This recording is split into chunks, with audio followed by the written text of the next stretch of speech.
business going on 5 years now and have the great privilege of working with my business partner, Robert Dunbar, and he and I have been working these Will workshops for probably, I would say, webinar.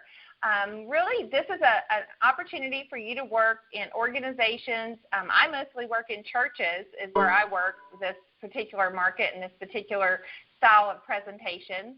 My name's Katie Akers. I've been building my Legal Shield business going on 5 years now and have the great privilege of working with my business partner, Robert Dunbar, and he and I have been working shops for probably around 3 years, maybe a little. Whenever we first got into the Will workshop market, if you will, what we did was we just kind of tested things out to see how it was going to go for us and took notes along the way and figured out along the way that it was something that was duplicatable. You know, at first we were having some success with it, but really weren't we really weren't able to say that it was duplicatable, so we didn't want to talk about it because our recipe for success, as I said before, is all about it's all about being able to duplicate. So we wanted to make sure that that was something that could happen. Now we know it is something totally duplicatable. So now we want to move forward and make sure that we can share it with other people. We've had the privilege of, or I've actually had the privilege of sharing this with nearly 250 people here in the Florida market who have come out to our live workshops, and that's what kind of spawned us doing the webinar, because we wanted to make sure that, you know, hey, we can't get to everybody, and I'm sure that you all have some great ideas for doing webinars as well. So along the way, we can share and be better together. So we decided to see how many people across the country we could get interested in it in the webinar, just like they were in the workshop in Florida, and it's been a great response. I'm really a little bit overwhelmed and very humbled that we've had so many people take an interest in it. So let's get started. Can everybody, y'all can hear me okay, I assume? You were hearing me okay a minute ago, so I think we're okay there. All right, so here's the overview. We're going to go over what the objective is, what's going to come on your flash drive, why, and let's see if I can get these chimes turned off. That's what I'm going to do next. Let's see if I can remember how to do that.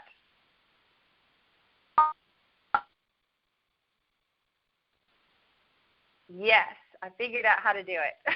Okay, so we're going to be talking about why you want to offer a Will workshop, how to prospect to be able to set up the workshop, what it looks like to actually prepare for one, and then the actual workshop. And we're going to put all that into hopefully less than 2 hours. And here's the most important part. We're going to show you how to close the workshop. I don't care how many presentations you do. If you do not ask for the sale, it's, you know, really and truly, it's kind of been a waste of time, or maybe a layer for later. But more likely, it's been a waste of time, because if you don't ask for the sale, then they aren't going to volunteer it. So I hope that y'all can still see my screen, because I went to the wrong screen a second ago. But okay, so here's what's going to come on your flash drive. You're going to have a PowerPoint that is editable so that you can customize it for yourself. It's also going to have it's actually going to have the video from the company's Will workshop, or the Will questionnaire day that they did. They did a Will preparation day. I can't remember exactly what it was called a few years ago. And they did a video, which is still available whenever you log in as a member on your LegalShield.com website. Some of you may have gone there and seen the video. It's about a 13 to 15-minute video. That video is embedded in this PowerPoint. It makes the Will workshop extremely easy to do without you being an attorney. And very clearly on every slide, it lets people know we are not attorneys. We are simply delivering information through this Will workshop webinar video, and we'll go into that a little bit later. Also, we have a decision maker package in the flash drive, which comes in PDF and a publisher version, so that you can change it out and make it look the way you want it to look. But it just gives you some basic words for the letter that we use whenever we're talking to decision makers. Also, it gives you a registration form that we use whenever we go and visit the churches and organizations prior to prior to the event. And I'll go ahead and apologize in advance because I do work primarily with churches. You're going to hear me say churches and pastors a lot. So please don't be offended. We do work with all types of, all different organizations, but that seems to be my niche market. I just hope that you can take this and translate it into whatever your niche market is going to be. Is that fair? All right, so you'll also have the will questionnaire. Now, this is available from the company, and I do recommend that you order them from the company because, frankly, you can't print them yourself for less than what the company has them available to you in color. However, sometimes we're in a pinch. We've got a workshop that just hit us right smack in the lap, and we need to go and take action on it, and we don't have time to order the supplies. Well, great. Now you have a will questionnaire that's from the company that's editable that you could even put your contact information on the front of it. That's what I mean by editable. There's a place for you to actually put your contact information on the front of it. Now, I recommend anytime that we print something that we print it fresh and, like not a copy of a copy, but print it fresh. Use some nice paper, some bright white paper, and just make it look as best as possible. I don't necessarily, if I have to print them, I don't necessarily print them in color. I'll print them in black and white just on really nice paper. So that's in a pinch. You've got that available to you. Also, you'll have a will workshop, sample sign-in sheet. You'll see it's real simple. Sometimes I have people sign in. Most of the time I'm have them do either a consultation request form, which is just a little quarter of a sheet form that they fill out. I usually do a drawing from them, or I'll have them sign in, or I'll have them do my referral sheet. All that's going to be included, and I'll show you how all that comes into play a little bit later. The presentation evaluation form is where I get all my referrals from. So it's something that we saw on the leadership show. Oh, my goodness, it's probably been over a year ago now from one of our, I think it was a new six-figure income earner that was sharing how they get all their referrals. I don't remember exactly who it was, but if I knew, I would give them credit, but I've probably already given them credit 3 times, and that's my limit. I give you credit 3 times for the information. But I went ahead and I adjusted this a little bit for the platform that we're using it on. You'll see it on your flash drive. And then also the memory jogger. I mean, the reason this is duplicatable is because it falls along the same premise of setting up your list for your business whenever you first start. You're still going to go through the same kind of contacts to determine what kind of connections they have to be able to get you into the type of organizations that you could do a will workshop. And then a request for service form. Probably most of the people on this line are pretty seasoned, and if you're not, that's okay. But a request for service form is something that you can actually have a new member fill out whenever they give you their application, and that gives the law firm permission to contact that new member about their will. Now, why do you need that? Because for the lawyers cannot contact them directly themselves without a request for service because they call that soliciting. So we want to help them out. We want to make sure they're using the will.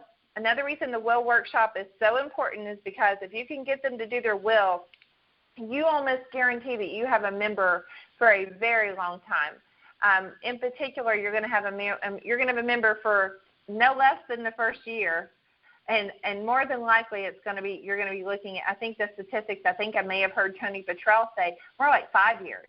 That they say that they'll just get their will done. It's like one of the first things they can do that everybody needs, and they can take action and use the service. So this has a lot of value to your retention of your business using the will workshop as a means to build your business.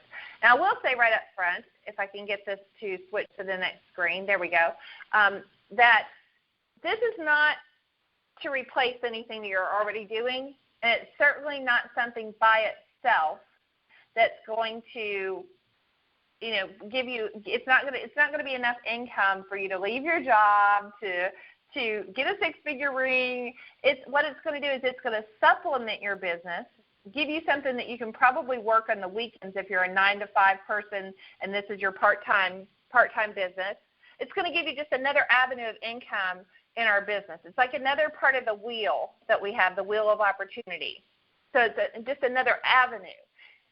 And there's nothing magical whatsoever on that flash drive. I mean, it's not magical. What's magical about this business is the numbers. I always like to say my favorite expression about this business is it's not magical, it's mathematical. The more numbers you have, the more people you talk to, the more contacts you make, then that's what makes the magic happen. So nothing magical on the flash drive. If you just use the materials and you use them enough, you're going to have success. If you had it now, I will say if you had a will workshop every weekend, you'd probably have a six-figure ring or better. But most of us aren't going to have one every weekend. But it is a great supplement to your business. Here's the objective. You see it on the screen. To offer, really, I put it together to offer a foundation to effectively approach churches, organizations regarding hosting will workshops, and even introducing identity theft workshops, while protecting the brand and integrity of our company. It's our company. And allowing workshops to result in protecting members of those organizations with the Legal Shield and ID Shield membership. And, of course, we ultimately know that puts bread on our table by protecting those families. So that's what the objective was when we put this together. So why do we want to offer a will workshop? Well, first of all, workshops are an added value to your clients. If you're already working in the employee benefits space, you could go in and do a will workshop with your existing clients and add more value as their representative. If maybe you have a relationship with a pastor, you being able to go into his congregation and offer a will workshop, it's going to add more value to him, because now whenever someone calls and wakes him up in the middle of the night because they've got a legal issue, he knows exactly where to point them. He knows he has another resource that's going to be viable for him, that maybe he won't get that call because he brought us in to do the workshop in advance. We had someone the other day say that they called about doing the will workshop. Once they sat down with the pastor about doing the will workshop, he said, I don't want you to do the will workshop. I want you to present this membership to my congregation. I think, well, we were going to do that anyway, but they just saw so much value in it that they didn't need the will workshop to be the introduction to it. They knew they wanted their members to have it regardless. You become an asset to the community. I sat down a few years ago with a man named Mr. Tutwiler here in Jacksonville, and he's somebody who's been reviving a community that he affectionately calls the District of Souls. It's a community that has, it has a lot of dilapidated houses that are kind of crumbling down around themselves. And I asked him, why that was, because his goal was to rebuild houses and rebuild the community, and he was very effectively doing that. But he had some challenges, and I said, well, why is it that those houses can't be torn down and a new house put in their place for a family? He said, because there's probably somebody out there that owns a 32nd of that property, just a fraction of that property, and it's still tied up in probate because they can't find that person. So we now become an asset to the community, because whenever we help members of congregations and organizations get their will prepared, then we know where the property is going to go. We know that the property is going to go to the right people, or it's going to be sold. It's going to be taken care of before it becomes an eyesore to a community. So, and it was something that I learned from him. So I feel like we become an asset. We also get to talk to groups instead of individuals. I like to multiply my efforts. So if I'm able to talk to 10 people or 20 people or 50 or 100 people at one time versus one-on-one, and it's certainly a more valuable use of my time. So this gives you that audience without even having to go in and do employee benefits. It just gives you another group audience. And the results are there. We've definitely had some great results from doing the workshops. I would say whenever we've done a workshop that between the day of the event and the follow-up on the event, we usually have 50% or better participation in folks getting the membership. It's duplicatable. You'll see that as we go through it. I mentioned it several times. And then, you're building trust. And now you've opened up the door for identity theft awareness presentations. I look at a church or a nonprofit organization, and I say to them, what happens when your largest contributor gets affected by financial identity theft? Do your lights stay on whenever the person who is your core contributor on a weekly basis can't contribute because their funds are frozen or they've got an identity theft issue they're working through? it really speaks volumes. So now you've opened up the door to talk about another issue that really requires some trust sometimes to talk about identity theft. Great. So what's the process? The process is to identify, who's going to make the connection for you, meet the decision maker, bring them a package. We like to customize our packages. I'll talk about that in a second. Build value in having the workshop. We're going to go over a fact-finding list, set the workshop date, discuss when you can go for pre-registration. And I like to kind of give you an overview first so you know what to anticipate. So that's your overview of what the process is. Let's talk about connectors. You want to find your center of influence. Something that I think that other people have this intuition also, but sometimes it's just a matter of being able to ask questions.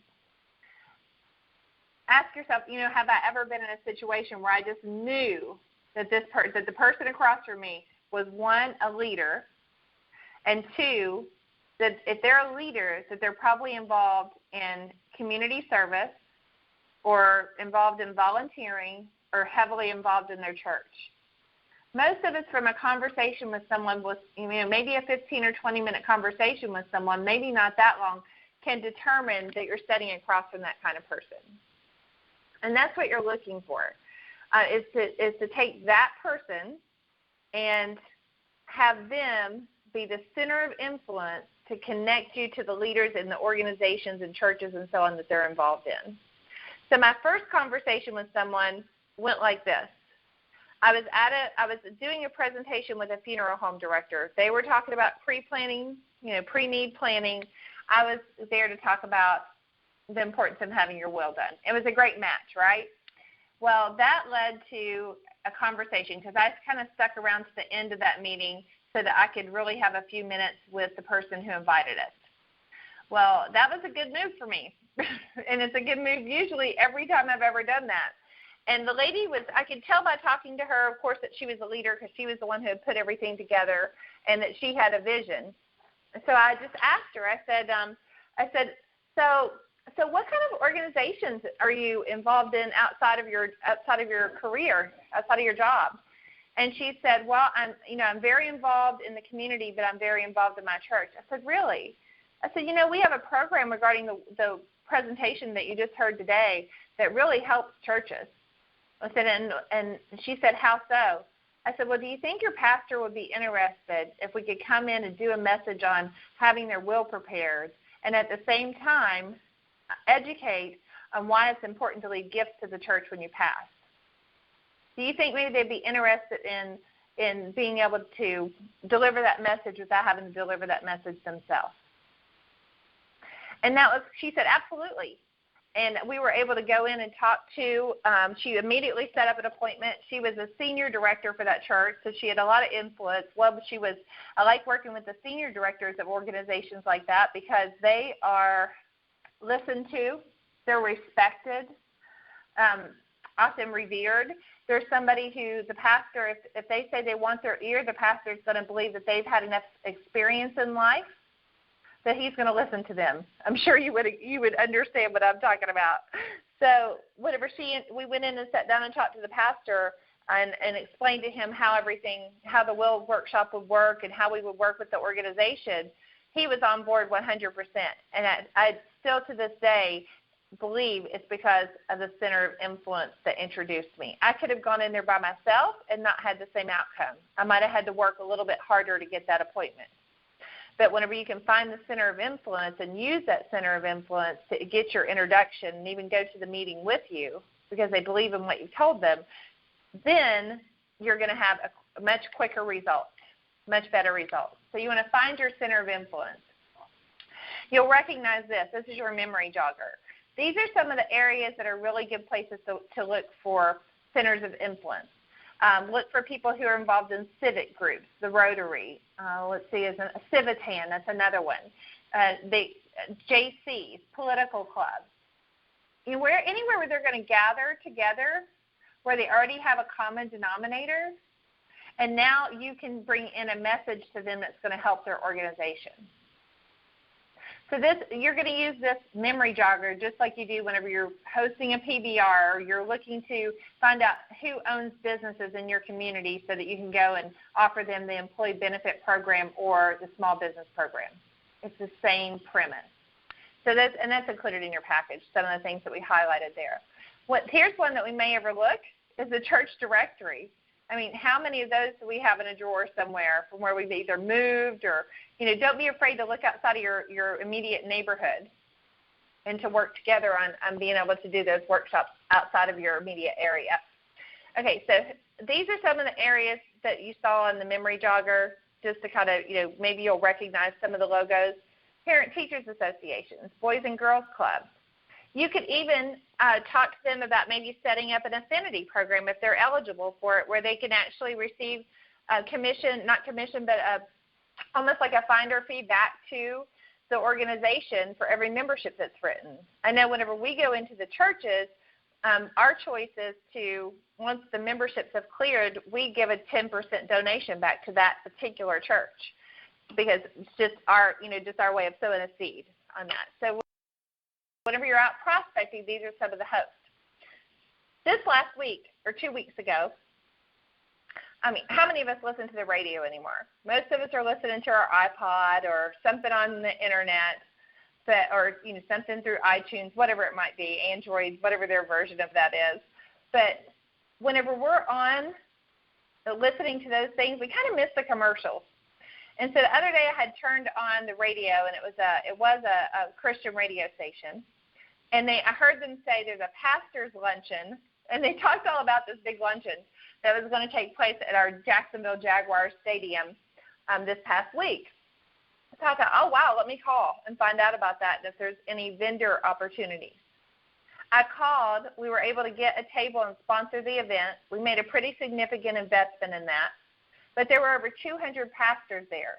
We found 10 churches that were within probably 10 miles of our home that we're going to be able to go in and do workshops with, and that doesn't even include the ones that are in like 30 minutes from us, that we're going to be working the other ones. But there were 10 immediate that were close to our house that we hadn't even scratched the surface on yet. So look for opportunities outside of this. Listen for events that are going on where there's going to be leaders from different organizations coming together. And use those opportunities. Don't be afraid to invest a little bit in having a vendor table or a spot, and so that you can set something up and be able to procure that information and be able to build a list of people that you may not have known otherwise. So what's in your decision maker package? Like I said, it's nothing magical. It's totally mathematical. It's all about the numbers. We have a letter. You'll see on the screen. You'll have a copy of the letter. It's editable. I actually updated it recently, so it's going to be more updated than even what you see there. I usually use the just like a white folder, like a nice white folder, like our Legal Shield folders. And sometimes we even use, because we operate under our business name. You'll see in the corner, Living Legacy Workshops and Seminars. That's our business name. Whenever we go in and do workshops and seminars, that's usually how we operate. And then we introduce Legal Shield as our product, as our resource for getting their will done. And why do we do that?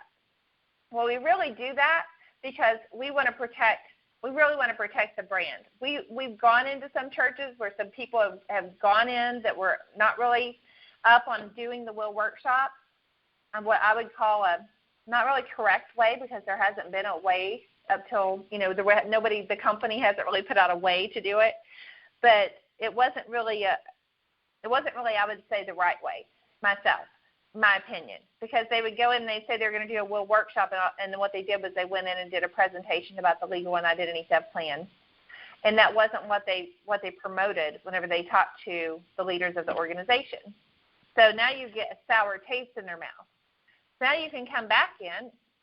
The only way in the door is to come in as your own company, to come in as, that you're hosting the workshop, and let them know, look, we're going to do a workshop about the wills and why you need a will, but we're also going to offer them a resource to get the will prepared without it costing them, the average in your state, whatever that might be. Our average in Florida is $900. So I use that information to say, use that information from our website where it tells us what the average cost of a service is to be able to build that into your presentation. So, make your choice. Are you going to go in as your own brand, or are you going and then introduce Legal Shield as the product and service that you're offering, or are you going to go in as Legal Shield? I would say if you run into any obstacles where someone else has maybe gone in and they just didn't go about it the right way, that you might want to reconsider doing it under your own label, so to speak. That's just from our own experience. So every workshop we do a registration form.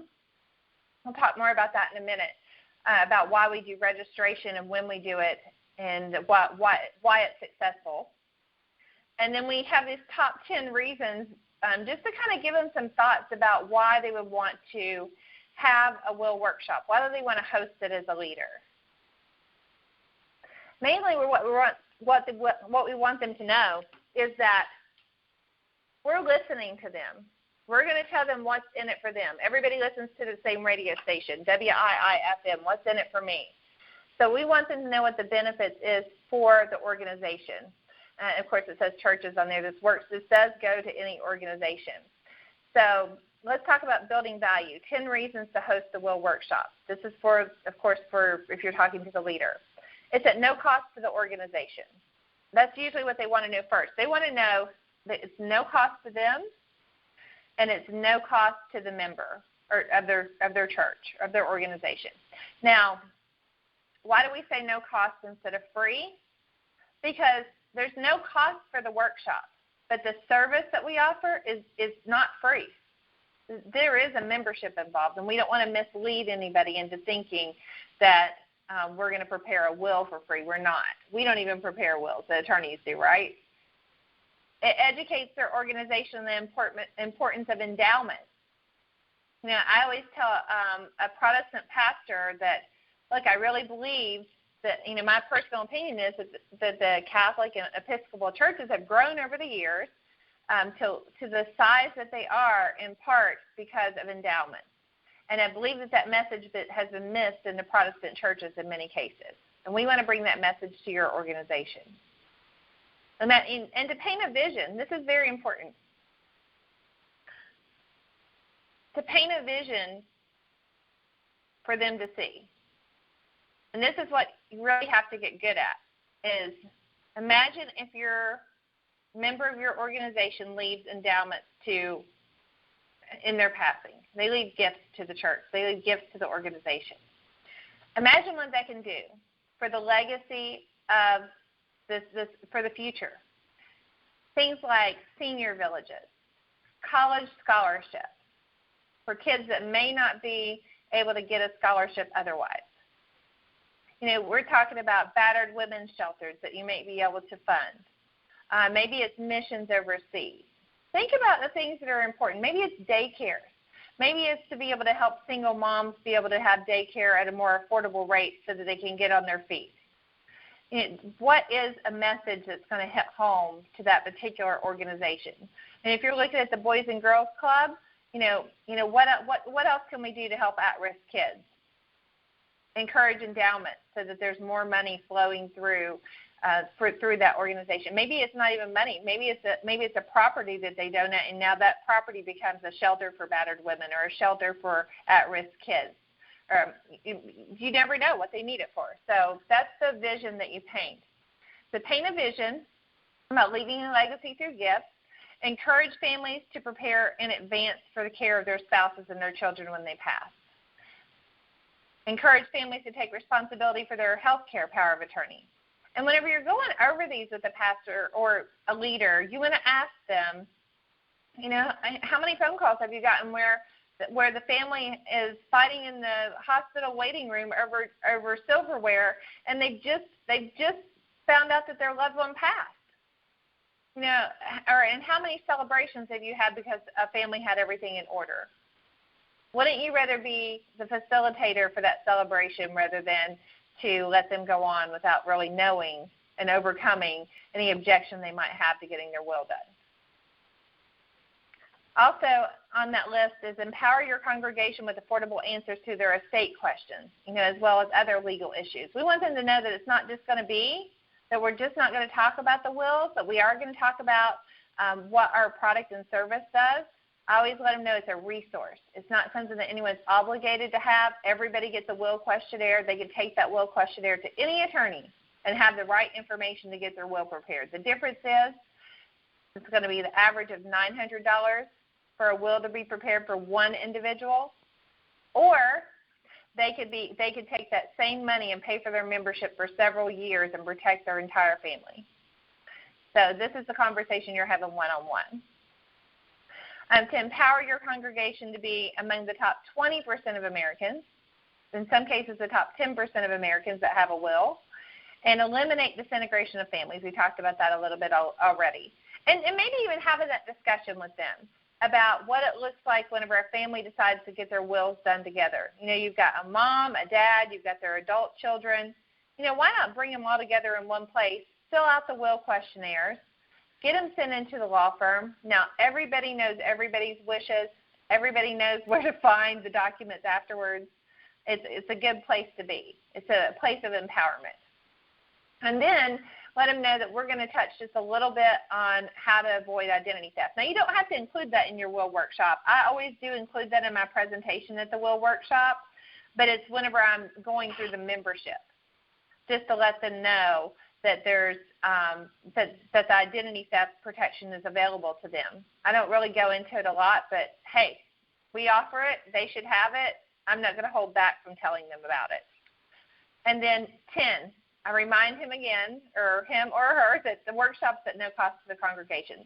These are the things that I've found that are important that kind of hit home for a leader of at least of a religious organization. And again, like I said before, that's kind of my niche. So I'm sure that we're all able to translate that into whatever your niche market might be. All right. So, and the other thing is, whenever you're sitting down with them and they're kind of scratching their head, well, how do I introduce this to my congregation that we're going to have a workshop? I'm sure you would agree that it's much easier to make a decision if someone gives you suggestions. So what I do is I suggest things. A lot of times my pastors include this as part of their financial responsibility series. If they have a series where they're going to be talking about tithing and about financial responsibility and being debt-free, maybe they're having a workshop for one of the financial workshops. I'm trying to think of the name that Dave Ramsey does, not that I'm endorsing it, but that type of workshop where they could say at the end of it, we're actually going to have somebody coming in and talking about wills. So this is going to be part of that series. So included in that. That's usually pretty successful. Whenever I was speaking to all the pastors last Thursday after the workshop, or not the workshop, but the big event that we did, the Pastors Appreciation Luncheon, that was one of the things that really made sense to the pastors. They connected with that. They said, oh, okay, yeah, I've got one coming up. We usually do that after the first of the year. That would be a great time to work this into my series of sermons that I've put together. You want to remind them of how the church or organization is going to benefit. How will they benefit from this? And that, again, is that vision casting. I generally don't even let them know that I'm going to be giving a donation to the church until after I've got all the memberships in, and then I let them know I'm going to give a donation. So that's not even really a factor, but you're welcome to do that. But some of the other benefits is if they're getting the endowments, one of the things that every church has is a building fund. I don't know a facility out there that doesn't have a building fund. Whether they're upgrading, changing, building, from scratch, they've got one. So it can be part of your vision casting for that. And those are some of the things that we had already talked about. All right, so let's go through the fact-finding checklist. Because whenever you sit down with a leader, you want to find there's some things that you're going to need to know in order to have an effective workshop. So let's go through it. You need to know how many members are in the organization. And then you can calculate maybe, usually, like we've had churches that were 2,000 people and 68 people showed up for the workshop. We've had churches that were 250 people and have 50 people show up to the workshop. So we haven't really figured out how to calculate what percentage is going to show up yet, but you do need to know how many are in the organization, so that gives you a better idea of how many how many packets are you going to need? How many different visits to the departments are you going to need to go to in order to help market your workshop? There's some work in this. I mean, I don't know. Maybe employee benefits might be easier because there's not so much advanced work in it. But if you're passionate about this, then the reward is there. How do they communicate information? Do they communicate information as a bulletin, like a paper bulletin like they did back in the day? Do they communicate it through their website, email, slides for announcements? What are they doing to communicate? Once you've set the workshop date and you establish that, you've got to know how they're going to disseminate the information. Are they going to have it on their website, and then they're going to direct them to the website whenever they do their announcements in their weekly newsletter or whatever it might be? You've got to find out how the information is being delivered, because if you can set a date for a workshop all day long, but if you don't know how the information is going to get out to the people to let them know that they're having the workshop, you're going to be sitting there by yourself whenever it's time for it to start. And we've had associates that kind of veer off the path of the way that we've set things up to do it, and that's what they do. They end up setting by themselves. We're all there ready to do it, but because the information wasn't given to the members, or the information wasn't delivered often enough, then there's nobody there for the audience. What's the best day for them to host the workshop? Now, I found with religious organizations that usually a Saturday morning or the evening that they have their Bible study, or whatever, if they're doing some kind of study, then that's usually the best evening, because they'll take that same time and replace it with the workshop. And a workshop, once you get pretty good at it, you can do one probably in about an hour and 15 minutes, maybe an hour and a half if you need a little bit more time to close. Where would the workshop take place? And why do you need to know that? Because you need to know what the audio-visual setup is. It's a little challenging to do a will workshop without some kind of way to have a PowerPoint, because you want to use that PowerPoint as much as possible and not speak from a position of authority whenever you're going through the legal part of the workshop, whenever you're going through the questionnaire, because we're not attorneys. So we don't want to mislead anybody on that at all. So I personally don't do a workshop unless I can actually have some kind of audio-visual setup. And if that means me bringing my own projector and my own screen, then I'm happy to do that. But I won't try to do one without it. It's just too much information that I'm not qualified for. Does that make sense?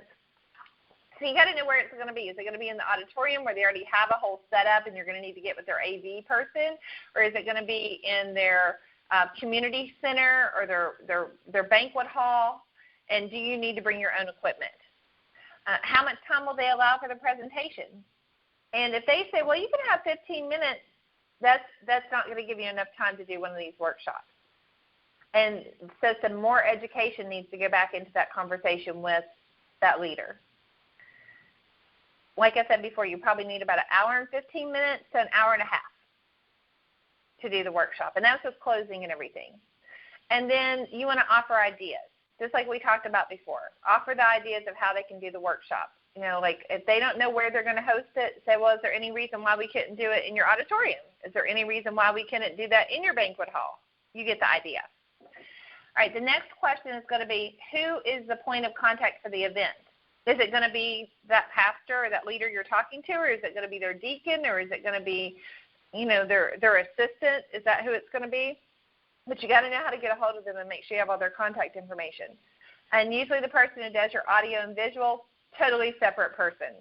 So you want to make sure you've got their contact information as well. What other department heads can you work with? Like I said before, I like to go in through the senior department because, for one, I know they need a will a little sooner than the rest of us. So I like to go in there first because they see the value in it right away, and they have more influence over the organization than probably anybody else there. Some other department heads that you might want to work with are your 40-plus ministry. If you're in your 40s, you probably have kids. You probably have assets. So you definitely see the value in getting a will prepared, but you probably haven't taken time to do it. So why not work with the leaders of those ministries or those, parts of the organization? And then the new parents ministries, they've got a brand new addition to their family. They definitely, like at this point, they're not even riding in the same car together because they're afraid of something happens, that there won't be someone there to take care of their infant. So they definitely would see the value in having a will and having guardianship and everything in place. So you want to see if you can work with those departments to go in and maybe, if it's a large congregation or organization, you might need to go and do several mini workshops in order to reach everybody. Just a thought. Okay, so scheduling the date, set the date. When you schedule the date for the event, you want to suggest incorporating the workshop into the financial responsibility series like we talked about before, and you want to schedule a pre-registration. And what is that? That's where you select 1 to 2 days before the service or before the day that you're going to have the event to actually pre-register people. Like I said before, this takes a little work, but you build some great relationships. We have some really good retention with the groups that we are doing these presentations with because they're getting their will done. And what did we say before? We said that if they get their will done, they keep the membership. So that's the reason we have good retention with it. So you want to schedule pre-registration. I like to go on a Sunday morning if I'm working with the church because that works out really great. I can go there on a Sunday morning. I usually just let them know, hey, I'm going to come. If anybody, I'll be out in the foyer or the lobby after the service, and I'll register. I'll take up their registration forms. If you can just take these forms and get them to the members during your service and have them fill out the bottom if they're going to come to the event and give them to me whenever they walk out, that'd be great. Here's what happens. Inevitably, the pastor will say to me, well, if I give you a few minutes at the pulpit, would you mind to speak to everybody and tell them a little bit about the workshop? Guess what my answer is? Yes, I'll take a few minutes and tell them about it. And then I go back to painting that vision that we talked about earlier.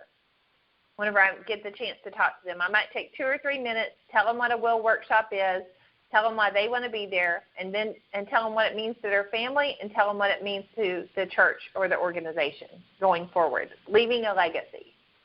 So I won't do a will workshop without doing at least 1 registration day, but if I can do 2, then here's the other thing you've done that we don't get a chance to do whenever we're like, go in, do a presentation, leave. If you can go and do these pre-registration days and get that chance to get in front of that audience a couple of times, take up those registration slips, you've built trust. Now you're not just a stranger walking in off the street. By the time I get finished with the will workshop, I'm Sister Katie to everybody, okay? Because you just bond and you build some great relationships. They trust you. They see your face. Guess what else it's doing? What do they say about our business and selling a membership as far as exposures go? You need 6 to 7 exposures to sell a membership.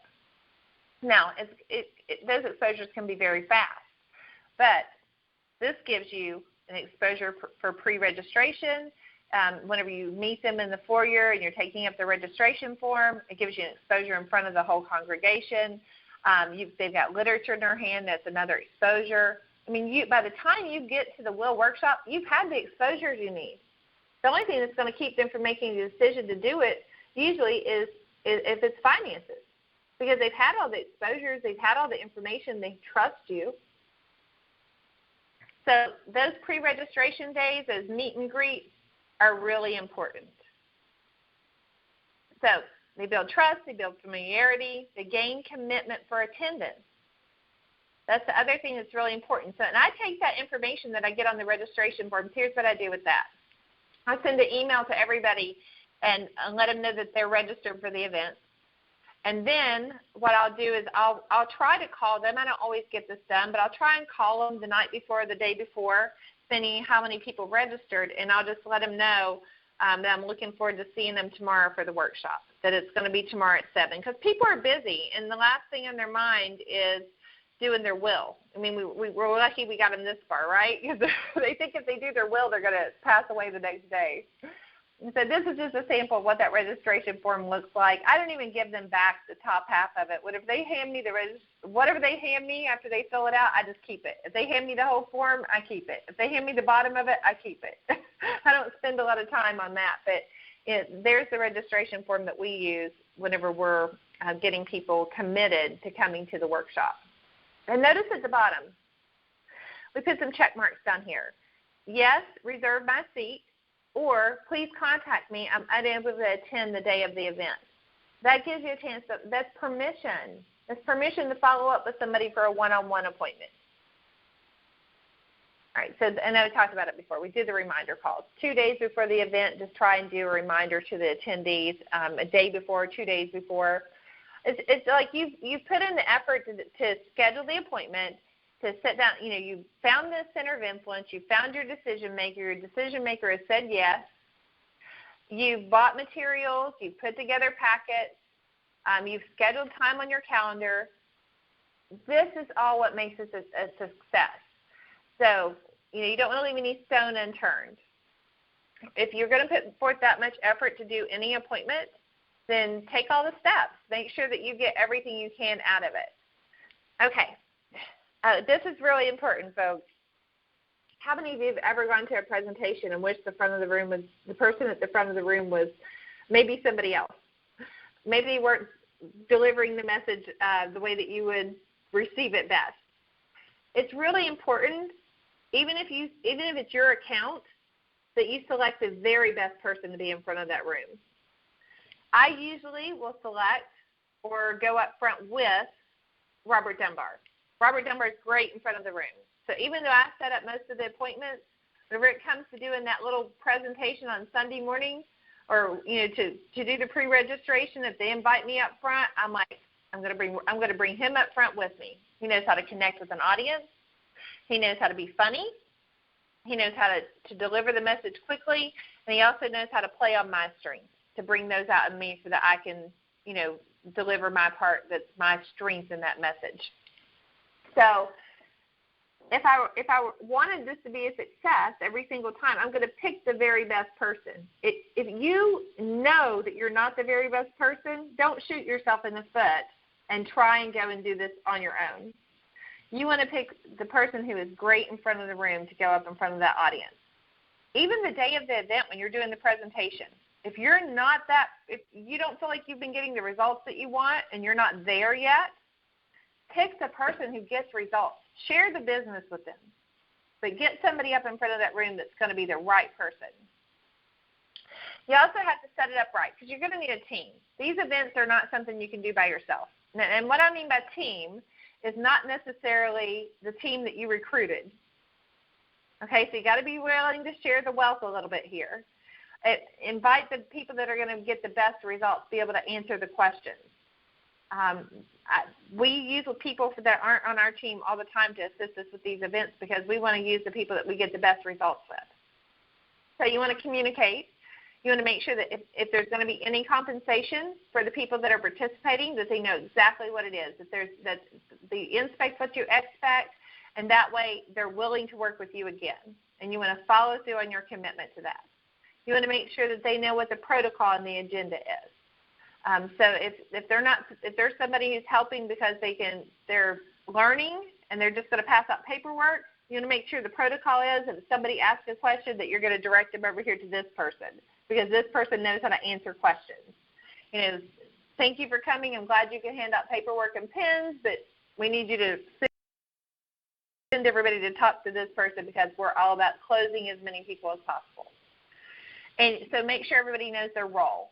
Use the strengths of their team. If you've got somebody who's great at greeting people, great. Have them greet people as they walk in for the event. Get them seated, get them their folder, get them their pen. That's a very valuable role. It doesn't mean that they have to answer questions. So make sure you're using the strength of your team. And, of course, I'm talking about not going it alone. Be willing to share the wealth. You reap what you sow. You'll get more out of it if you're willing to share share the event.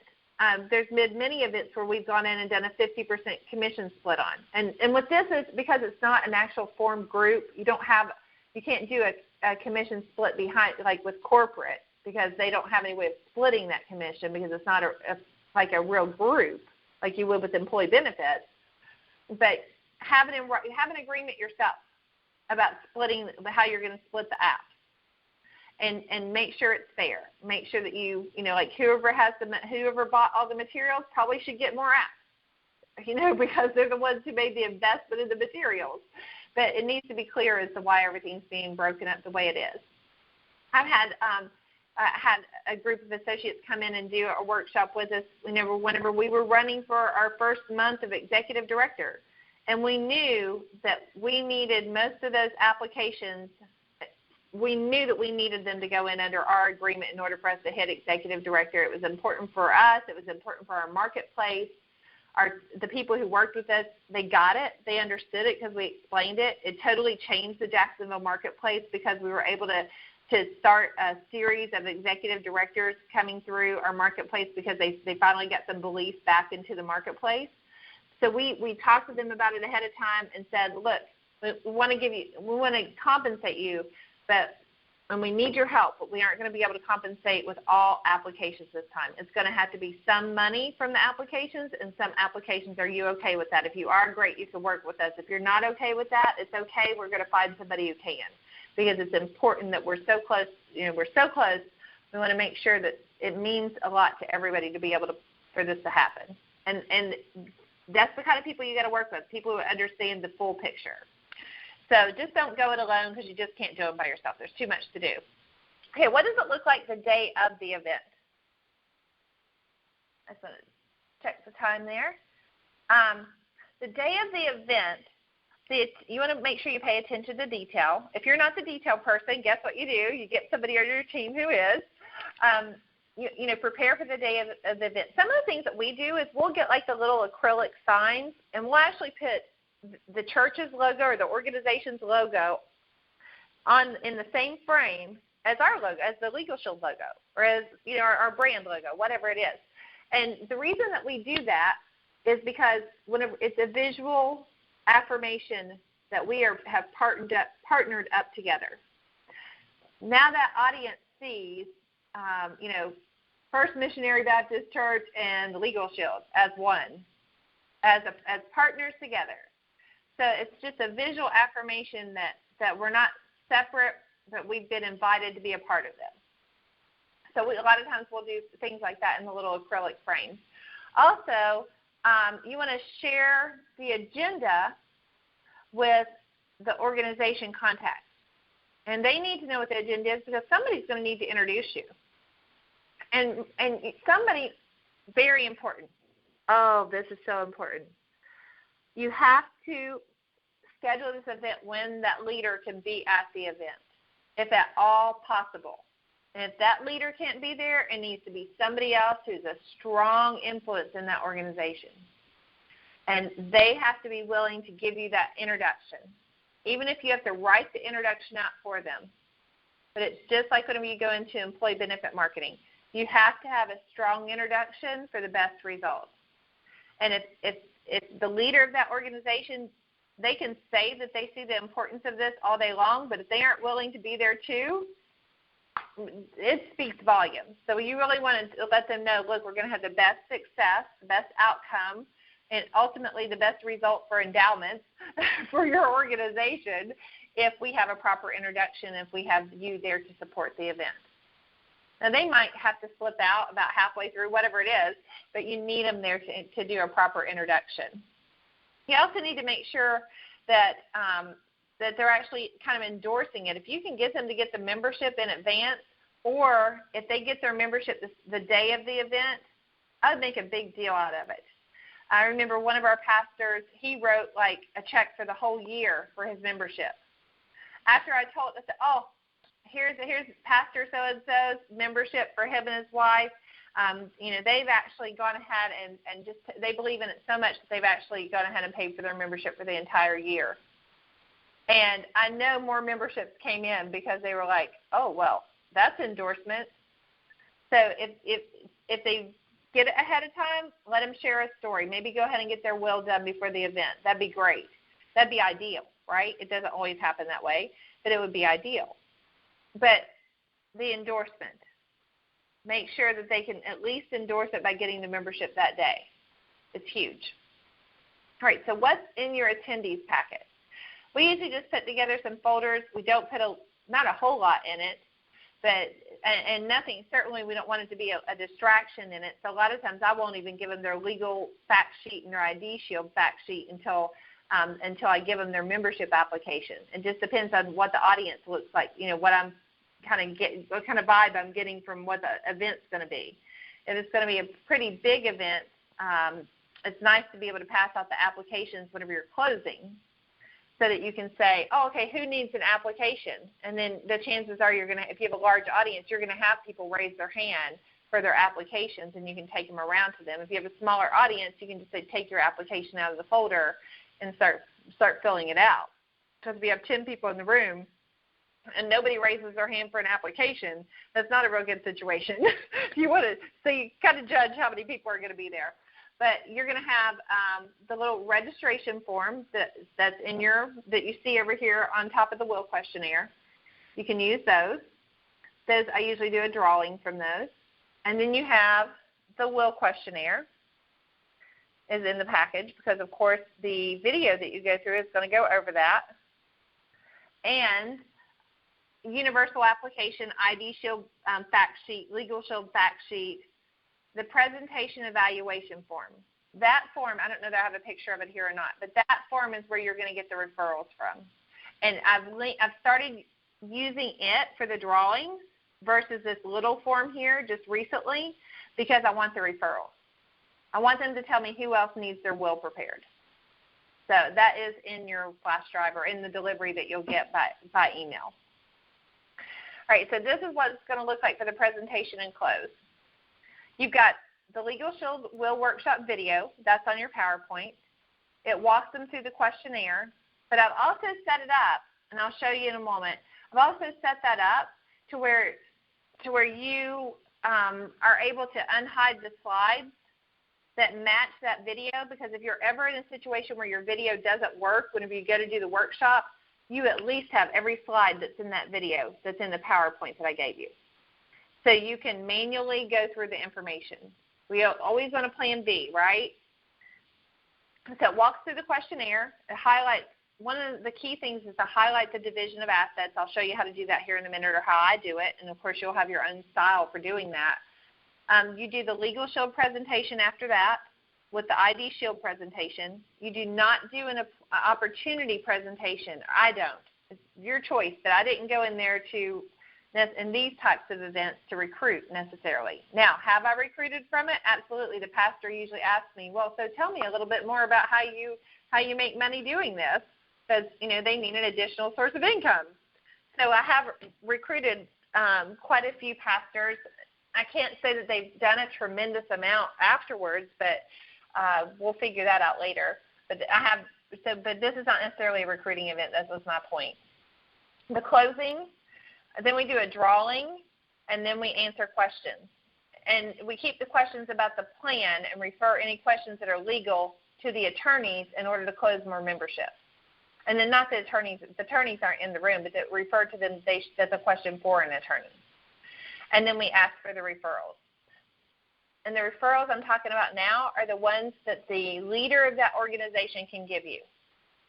So I'm talking about the ones that the leader of the organization gives you so that you can get into other organizations.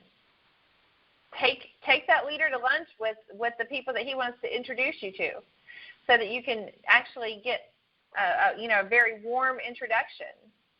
But use the presentation evaluation form on your flash drive to be able to do those, or in the delivery that you'll get. And then really the key is follow-up. Sometimes we get 50% of the audience while we're sitting there, while we're doing the presentation. Sometimes it's because we did the follow-up afterwards. I usually go and do a follow-up visit the next week just to see if anybody has any applications that they want to turn in to me. If I have time to, or somebody from our team that worked with us will go and do it. And sometimes it's just a follow-up call from the slips that you get that have the referrals on it. If you don't have time to go and do the visit, you've got the referral slip that has all the people who attended the event's contact information on it.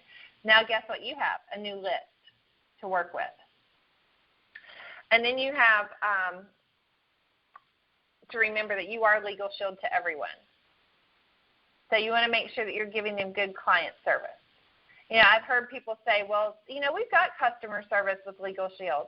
So we just give them the 1-800 number. I will say that we have saved a lot of our own memberships just by helping our members understand how to use the member, just letting them know, I'm your customer service number. Yes, here's the Legal Shield customer service number, but, I want to make sure everything's right for you. So please plug my phone number in your phone so that you can call me if you have any questions, concerns, or want to tell me a great story that I can pass on to other members. So and that's our personal choice.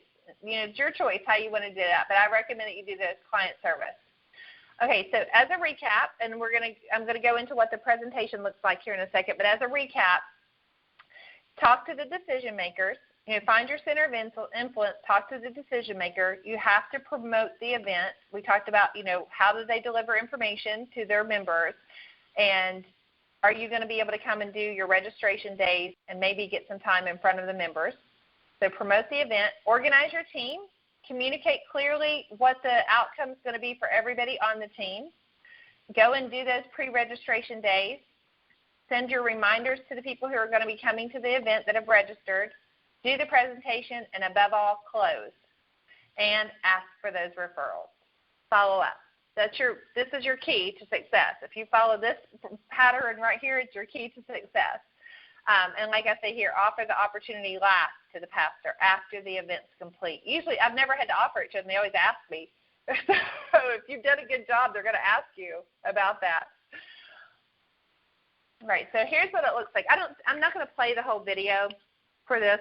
This is what I usually do in a live presentation is I'll play the video that's in your PowerPoint. But you'll see here, this is like the first page of your presentation to that organization. It's editable.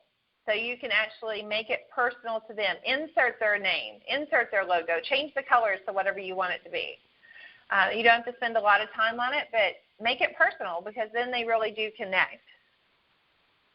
Give me just 1 second here. Got somebody who wasn't able to actually log in. I want to make sure that they're, being able to get online.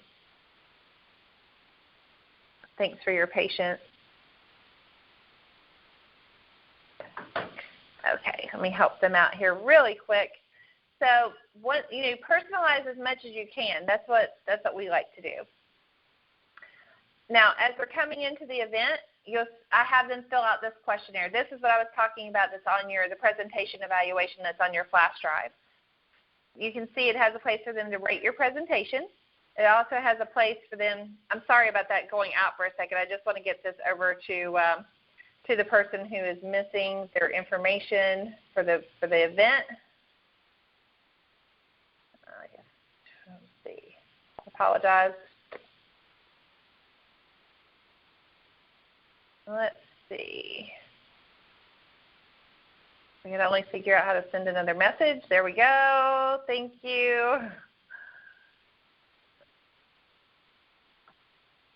Okay, I feel better now. All right, so you've got please complete to be included in a drawing at the end of today's event. This is what they're going to sit and fill out while they're waiting. Like they can fill out most of it while they're waiting, like at least their contact information for the event to start. And you're encouraging them to do it because everybody can be included, that there's going to be a drawing at the end of the event. What do I draw for? I bring coffee cups from Legal Shield. I bring maybe a gas card that usually goes over pretty well. It gets people writing pretty quickly. Whatever you say, you're going to give them a $25 or a $50 gas card. I was cautioned recently that you do have to make sure that everybody's eligible to participate in the drawing because some states don't. It's like they don't allow you to do just like you wouldn't be able to draw from just the people who got a membership. So check with your law firm to see if that's something you can do. If it's something that your state allows you to do, then I would recommend that you do a drawing from everybody who attended, something small, and then do something a little bit bigger for everybody who's turning in an application because it kind of gets them moving in that direction to turn in an application. But by all means, check with the law firm first to see if that's legal in your state.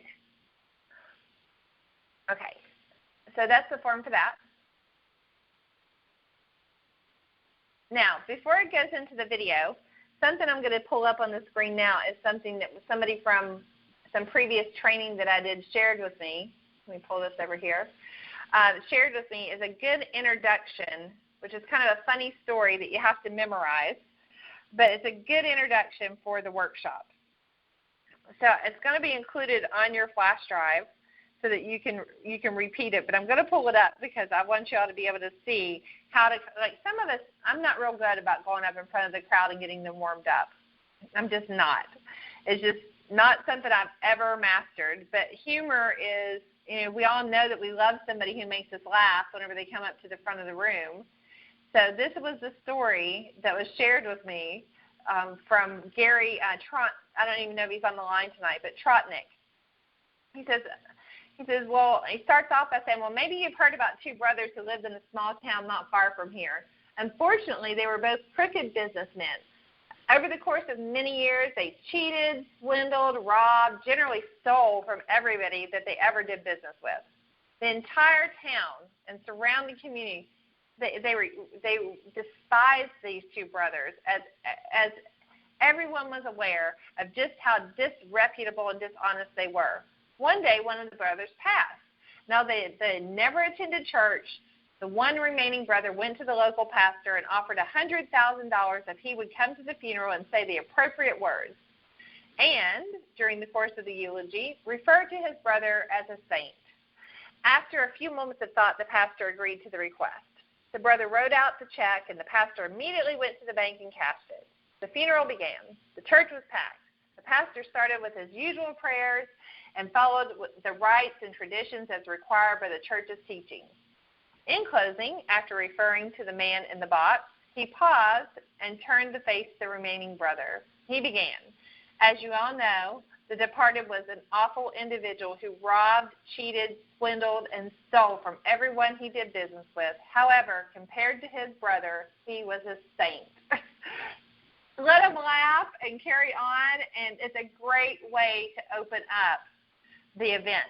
And then you can roll into what you're there for. While pastors don't welcome gifts of these types, any strings attached, we feel everyone needs to consider how they want to bless their church or the organization after they've passed from this life into eternity. Most don't realize that these types of legacy gifts given through their estates as set out in their will are ways churches and denominations are able to fund things like schools, nursing homes, treatment centers, hospitals. Your organization would appreciate this, and they've invited us here today to share it. So if you don't know what to say and to open up, and you don't know what the joke needs to be, that's there for you. Use it or not. So after you've done, I'm going to go back for a second.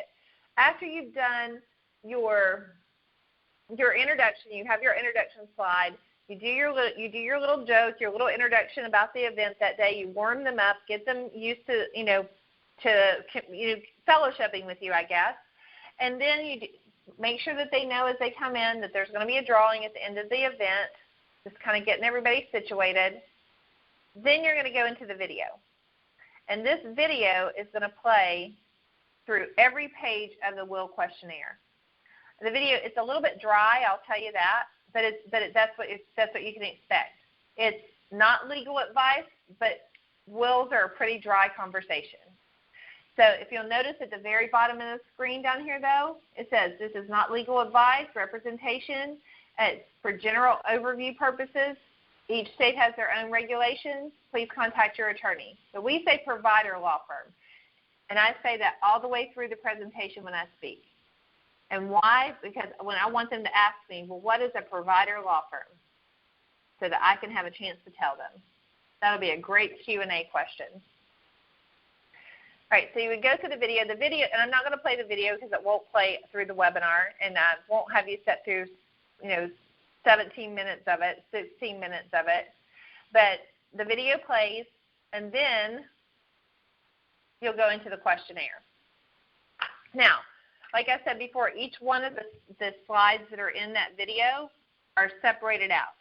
What I recommend that you do is watch the video enough watch the video on one screen, have your PowerPoint up on the other, learn what they're saying on that PowerPoint slide, on the video, learn what they're saying with each one of those slides so that if something crashes, your video doesn't work, they don't have audio, whatever it might be. You make sure that you can at least go through them as an overview with the audience. You don't want to disappoint.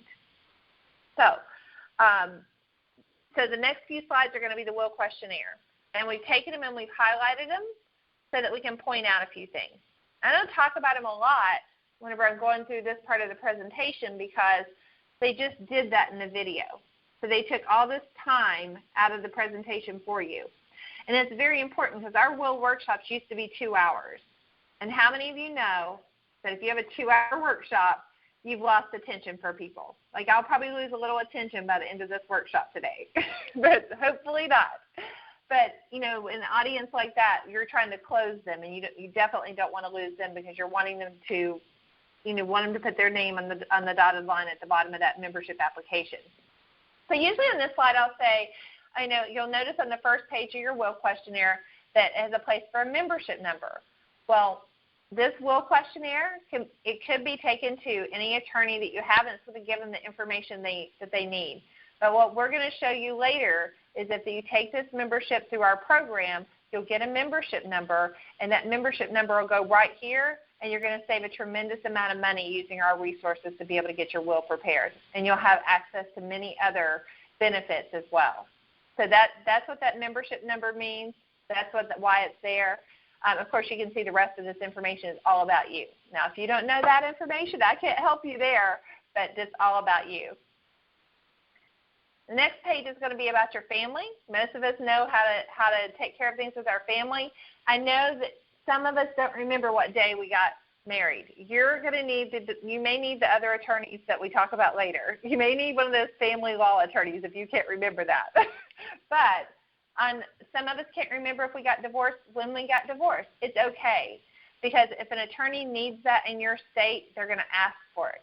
But if you have it, it's just going to make the preparation of your will that much smoother. Obviously, you're not going to hold up getting your will prepared by not having it. But these are some of the things that you'll need. They talked about it in the video. Of course, the information about your children. This is really how I go through this part, folks, because I'm trying to get to one particular page. I just want to make sure they don't have any questions that I can answer, you know, about what they saw in the video. And obviously, if it's legal, I'm going to say that's a question for an attorney. So clicking through, you know, make sure you include your stepchildren, your grandchildren. Some of these slides I even hide whenever I'm doing the presentation. I kept them in here for the purposes of the workshop so that you can see that they're available in the event that the video doesn't work, right? Okay, so, you know, do any of your children have special needs? You know, this page is very important because this is where you're going to establish guardianship for your children. You know, just going through it. Trustee, I'm trying to get to the one page that's important to our presentation. Okay. This is one of the most important things I want to talk to you about today, because this is where you get to make choices about how your assets are distributed. You know, there's some basic ways in each state that assets are distributed. One of them is I want my assets to go to my spouse and all my children as follows. That's an easy check mark right there before you turn in this will questionnaire for it to be prepared. Keep in mind this will questionnaire is not your will. Option B, I'm not married, but I have children, so I want my assets to pass to my children as follows. You know, if my children aren't around, I want it to go to my grandchildren. Those are two pretty easy options, but I want to introduce to you a third option, something that you may not have considered. And that third option is option C, where you might take the asset distribution from option A or B, but put a twist to it. And let's think about what it would mean to leave gifts and tithings to your church or to your organization in passing. You've contributed to this organization all your life. You've supported it, and you've been a part of it. It's your family. So whenever you pass, why wouldn't you leave a gift or a legacy that you could continue on in your name for that organization? Think about what it can do for your organization. Think about the fact that you can have a senior village now. Maybe you have homes for senior citizens. Maybe your organization builds a high-rise for senior citizens from your community. Maybe there's children that would have been at risk and not be able to go to college, or maybe they just might just need a place to go after school to stay out of trouble. Maybe your church now or your organization can build that because of endowments and gifts left to your church. What about college scholarships? I go into all the vision painting that I did before. Paint the vision of where their funds are going to go, what a small gift would mean, that it would mean a battered woman's shelter, that it would mean that a battered men's shelter, that it would mean that somebody has a safe haven to go to, that there's a better daycare provided, whatever it is that you think is really going to speak to their heart. This is what you want to say here. I always make the note. Your leader of your organization, I came to them with this idea. They didn't come to me with this idea. I want you to know that I asked him if I could share this with you. So I'm passionate in my vision to be able to share this with people, is that they can actually leave a legacy when they pass. And you can do that by just having your will prepared.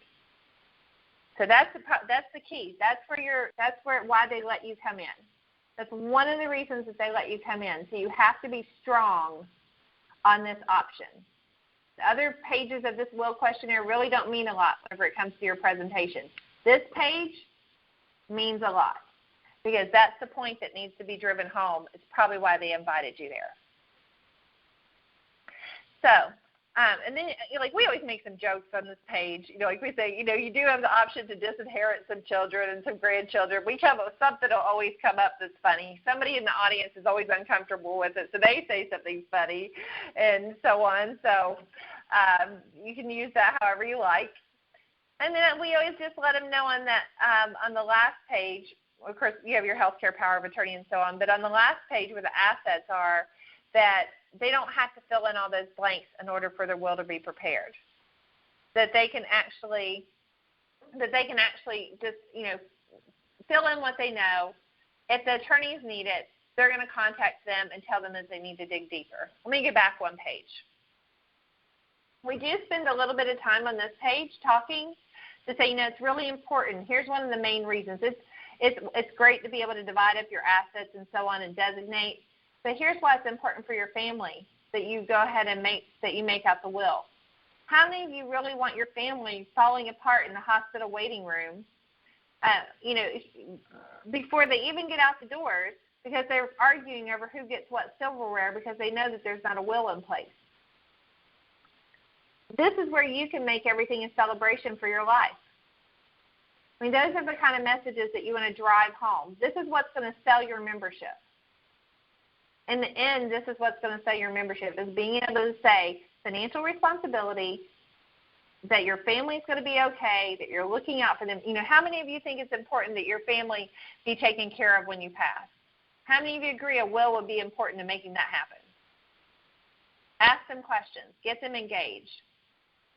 So that's important to be able to, specify. Let them know that, you have the opportunity to specify in your will who gets what so that everybody knows and there's no arguing. It's just celebration of your life whenever you go. Some other things that we do is we talk about myths. So, we know that some of you think that because if you get your will done, or we'll even ask them the question, how many of you believe if you get your will done that you can better bet that the next day that you're going to pass? So it's done. So you've got all your affairs in order, and now there's no reason for you to be around. Well, let me ask you this. How many of you carry an umbrella? Because that's kind of what I consider this will to be. How many of you carry an umbrella in your car? How many of you know that if you have an umbrella in your car, that it's not going to rain? Well, this is your umbrella. If you've got the will done, I promise you that you're not going to pass away tomorrow because you've got your affairs in order. It's like Murphy's Law. So just kind of have some fun with it, but you see light bulbs go off. You know what? This is silly that I think that I'm going to pass away because I get my will done. It's silly for me to think this. I really just need to go ahead and get my affairs in order. I need to make sure my family's okay. So whenever you get to the back of it, of course, you want to make sure they know to sign it and so on because they're going to be sending it into the provider law firm. But here's where you start to drive home the membership. Remember to call your provider law firm. What's the question going to be? Well, what's the provider law firm? Promptly return the questionnaire to the provider law firm. You can send it by mail, fax, email, or hand delivery. Now, if they don't have an attorney, they're definitely going to want to know what the provider law firm is. And then every situation is different, so they can definitely ask questions. So now I'd like to take the opportunity to tell you a little bit about how you can have your will prepared without having to worry about the high hourly costs. If I could get a show of hands, I mean, how many of you really have put off getting your will prepared because, you know, maybe it was because you thought that was going to put you in line for the next for the next funeral, or maybe you thought it was going to be costing too much, especially if you're married and you have two people in the household that need their will prepared. You know, like, we know that the average cost of a will is $900 in the state of Florida. How many of you would be willing to admit that maybe it was because it cost too much? What I want to do now is take the time to show you a way that you can actually have your will prepared, but also have access to so many other resources available. Your leader of this organization felt like it was important that these resources were available to you. So it's not just about your will being prepared, but to how many other accesses that you have now. So if with your permission, I always like to ask their permission. With your permission, I'd like to share that with you now. Is it okay if I share with you how you can get your will done at an affordable cost? Great. Thank you. And thank you to the leader of the organization, right? So then most of us, if you're on this line right now, you know how to do a presentation for not the opportunity. I keep seeing opportunity up there. I need to probably adjust that, but to where it doesn't necessarily say that. But most of you know how to do the presentation for the membership. So that's what you're going to do now. You're going to go through and do the presentation for the membership. I'm not going to do that for you today because of the purposes of the call. You definitely want to spend more time on the wills, living wills, healthcare power of attorney than probably any other area. But go through and do your presentation. Ask the questions like, how many of you have teenage drivers? How many of you agree that a traffic ticket's going to not only cost you today, but it's going to cost you in the future if one of those teenage drivers gets a ticket? Go through the presentation with them so that they understand the value of this membership. But since you've done a will workshop, you want to stay heavy on the will, living will, and healthcare power of attorney, because you want them to know that this is going to take care of that for them, and they're going to be doing it for a fraction of the cost. So you would just go through the whole presentation. As you can see, it's all going to be on your PowerPoint. That's all in one place for you. So, even so much as using, I kind of added here that the average, and you would want to update that. Let me go back. Update that for whatever your state is. I added the average cost of the will for the state of Florida because that's where we do most of our presentations, and I got that directly from the Legal Shield website. And, what I market in the will workshop is, we have a $17 a month plan. I know most other states is $19.95, so you'll want to make sure that you go in and update that. But the $36.95 is the ID Shield and the legal plan together for the family.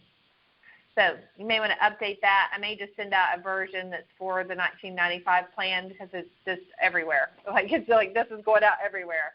So just be sure that you're aware that that's in there.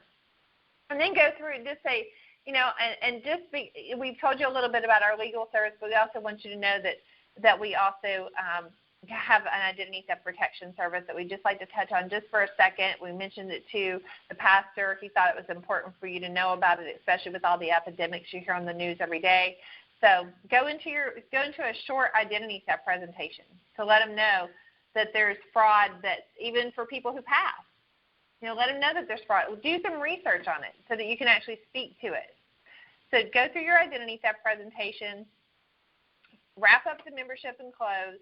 Let them know about the app.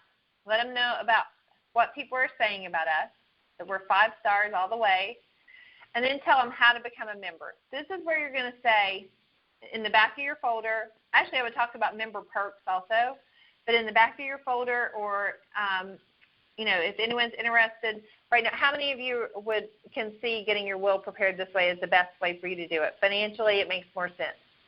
Get some affirmations there. And then get the membership applications in their hands. If they're in the folders, it's like go ahead and pull out the membership application from the back of your folder. If you're interested in going ahead and getting started with the membership and protecting your family and being able to get that will prepared, just know that once you send in that will questionnaire, it'll be back within 2 weeks, and you'll be able to get it notarized, and you'll have that off your checklist. So all you'll do is take out that membership application and just start right there where it says applicant's name. I want you to go ahead and write in your last name on that line and just fill in the information about yourself. In the next section, you'll fill it in about your dependents. Kind of walk them through it. On the back side of it, that's where you're going to put in your payment information. Do you want to do check, cash, or card? Totally up to you. Card or, not check, cash, or card. You all know what to say there. So and then remind them after you close them. So close them out. Close them. Get the membership application. Let them know that you're going to be doing a drawing from the evaluation forms again. Do the drawing and take questions and answers. And that's your will workshop. So it's the video.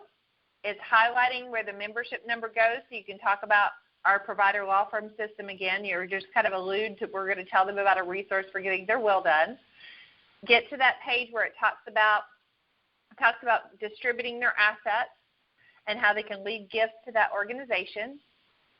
Go through the legal plan membership, highlighting the wills, living wills, and healthcare power of attorney, being heavy on that. And then get to that application and closing out the membership, getting the evaluation form so you can get your referrals, and then open up the floor for question and answer, and divert all legal questions to the law firm. And that is your will questionnaire. That is your will workshop. So what I'd like to do now is, I think we ended just a little bit earlier than I expected, which is good. So now we have some time to take some questions and answers. I'm going to see if I can put this in Q&A mode. And let's see. Let me just unmute. I'm going to unmute the line as a whole, but if there's a lot of noise when I unmute it, if everyone could make sure that their line in particular is muted, then I'll be able to do some Q&A.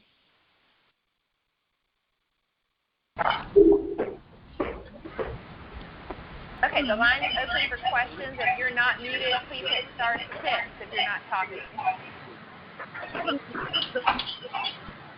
Questions about Anyone have any questions?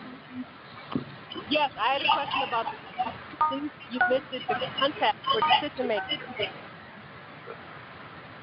Hello? Go ahead. I'm having a little bit of trouble hearing you. If everyone else could mute. Yes. I had a question. I was wondering if you could repeat the organizations that you suggest we contact to get a hold of decision makers and centers of influence. Absolutely. I'm going to roll back up to that in the PowerPoint so that you can see it. It's also in, we use the memory jogger for that a lot. The memory jogger will just help you think about people that you might not have talked to already. And I think I recognize that voice. Is that one of our resident Jacksonville associates? It most certainly is. It's always my pleasure to listen to your information. Welcome to the call, Ms. Lamb. I'm gonna expose you. Ms. Lamb is actually she used to be a referral attorney. She still has a practicing law firm, but decided that legal said as an opportunity was to be better on the associate side. And she came over to our side, was influenced by the BMW to do that. So welcome to the call. But with this is to your connector